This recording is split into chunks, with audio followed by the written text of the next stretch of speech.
तो good morning बच्चों। जिस तरह हम लोग 8 वाक्य के भेद में से अर्थ के आधार पर जो 8 वाक्य के भेद में से हम 6 पढ़ चुके हैं, आज विस्मयादिबोधक और संकेतवाचक पढ़ेंगे। और विस्मयादिबोधक बोलते ही तुम लोग को समझ में आ गया होगा एक्सक्लेमेटरी सेंटेंस। एक्सक्लेमेटरी बोलते ही तुम लोग को समझ में आ जाएगा। जिस तरह हम लोग वाह, हाय, ओह ऐसे सब बोलते, उफ, छी, ऐसे सब वर्ड्स जो बोलते हैं ना, ये सब विस्मयादिबोधक। जैसे वे वाक्य जिनमें हर्ष, शोक, घृणा, जैसे देखो घृणा और आदि का भाव प्रकट हो, उन्हें विस्मयादिबोधक वाक्य कहते हैं। जैसे वाह क्या बात है, किसी चीज को हम लोग देख के बोलते हैं वाह क्या बात है। हाय कितना गलत हुआ, कभी हम लोग गलती हो जाता है तो बाद में बोलते हाय, ऐसे मुंह में हाथ में रख के बोलते ना हाय कितना गलत हुआ। फिर बोलते हैं ओह जानकर दुख, किसी का बुरा हुआ हो तो ये बात सुनकर हम बोलते हैं ना बच्चों, ओह जानकर बहुत दुख हुआ करके हम बोलते हैं। इसे क्या बोलते हैं? Exclamatory sentence.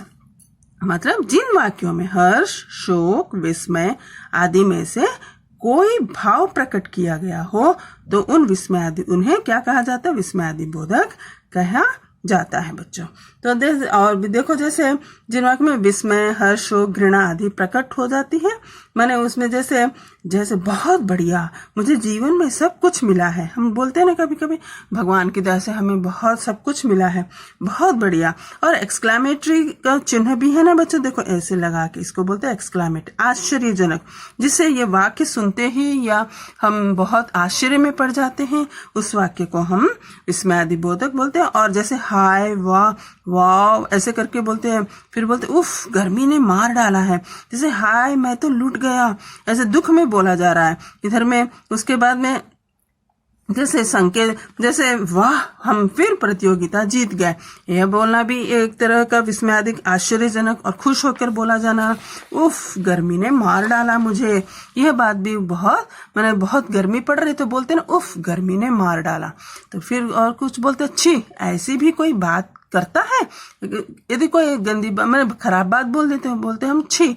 ऐसे माने ये वर्ड्स जो यूज करते हैं, जैसे इसमें खुशी भी है, शौक भी है, विस्मय भी है, घृणा भी है, और इस तरह के भाव जो प्रकट किए जाते हैं वह विस्मयादिबोधक वाक्य कहे जाते हैं। मतलब हर्ष, शोक, तो जैसे अरे इतनी ऊंची इमारत, हम अचानक कहीं बड़े शहर में चले जाएंगे तो अरे इतनी ऊंची इमारत ऐसे बोलते हैं। फिर कभी कभी बोलते हैं वाह क्या छक्का मारा, जैसे अभी क्रिकेट में बोलते हैं। और जैसे कभी कभी बोलते ओह उसके पिता की दुर्घटना में मृत्यु हो गई। कभी दुख होते जब हम शोक जब प्रकट करते तो बोलते हैं ओह अरे रे, ऐसे बोल के बोलते उसके पिताजी की दुर्घटना में मृत्यु हो गई। तो कभी कभी छी जैसे बोलते छी, ऐसी भी कोई बात करता है बोलते छी छी कितनी दुर्गंध है, कई गंदी प्लेस में हम लोग चले गए, बहुत बैड स्मेल आती है, तो हम बोलते हैं। माने ये क्या है, उन्हें क्या बोलता है, कहा जाता है उन्हें विस्मयादिबोधक या उद्गारवाचक वाक्य भी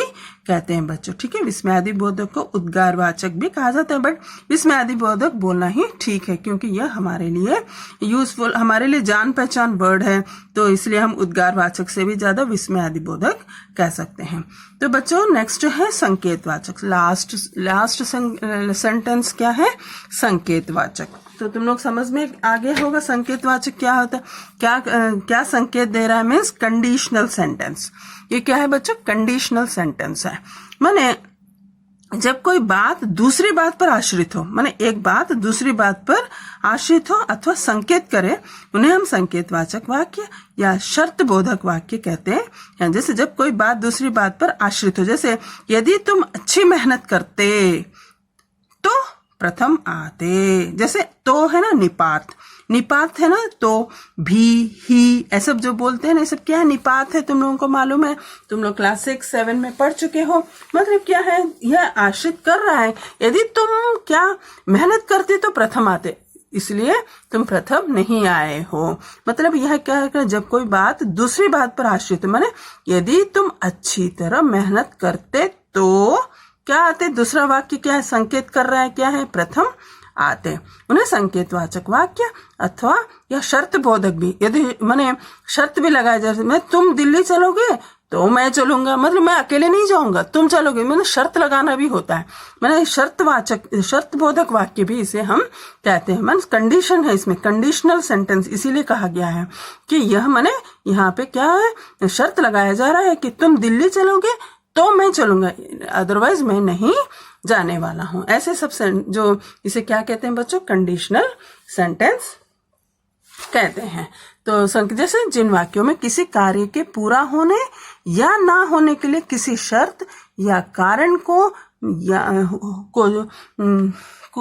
को जो दिया गया हो उन्हें संकेतवाचक वाक्य कहते हैं। देखो, देख कर चलो वरना चोट लग जाएगी। यहाँ पे भी देखो हमें संकेत किया जा रहा है, तुम देख कर चलो, ठीक से चलो, नहीं तो क्या होगा, शर्त लगाया जा रहा है, वरना चोट लग जाएगी। स्वस्थ होना है तो देखो यहाँ पे तो संतुलित भोजन खाओ। मतलब यहाँ के जिन वाक्यों में एक क्रिया का दूसरी क्रिया पर, माने एक क्रिया दूसरी क्रिया पर निर्भर होने का बोध होता है, उन्हें संकेतवाचक वाक्य कहते हैं। इनसे क्या है, इनसे कारण शर्त आदि का बोध होता है। जैसे अगर वह चले तो मैं अवश्य जाऊंगा। देखो बहुत जगह बोलते हैं ना, मम्मी तुम आओगी तो मैं जाऊंगी, है ना, नहीं मम्मी। इसी तरह बहुत सारे सेंटेंस हम लोग दिन में बोलते, तुम खाओगी तो मैं खाऊंगी, तुम मुझे, बच्चे तो आजकल तुम मुझे मोबाइल दो तो मैं खाऊंगी। ऐसा मैंने शर्त लगा के बच्चे कर रहे हैं, मैंने कंडीशन रख रहे हैं।